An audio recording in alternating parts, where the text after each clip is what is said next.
तो आज हम बना रहे हैं ढाबे वाली माश की दाल। इसकी रेसिपी में सबसे पहले मैंने ऑयल लिया है, उसमें मैंने अनियन ऐड करी है स्लाइस करके।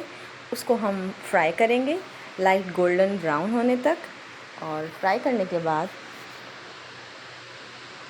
लहसुन अदरक इसमें मैं चॉप करके डालूँगी, उसको भी साथ फ्राई कर लेंगे। और 3 बड़े टमाटर जो हैं उनको भी स्लाइस करके इसमें हम ऐड कर देंगे। उसके बाद सारे मसाले को भूनेंगे। इसमें मैंने ज़ीरा डाला है, उसके बाद कलौंजी डाली है, उसको भी मिक्स किया है। टमाटर डालने के बाद उसको भी अच्छी तरह मिक्स कर लेंगे, भून लेंगे। और पानी डाल के ताकि टमाटर गल जाएं, उसमें हम डालेंगे मसाले, नमक, धनिया पाउडर, मिर्च पाउडर और गरम मसाला पाउडर डाल के अच्छी तरीके से भूनेंगे। सारे टमाटरों को कुचल देंगे चम्मच की मदद से। और उसके बाद माश की दाल जो कि मैंने पानी में पहले से सोख करके रखी हुई थी, वो भी हम इसमें ऐड कर देंगे। ऐड करने के बाद मसाले के साथ मिक्स करके आधा गिलास इसमें पानी डाल के ढककर पकाएंगे। अल्लाह हाफ़िज़।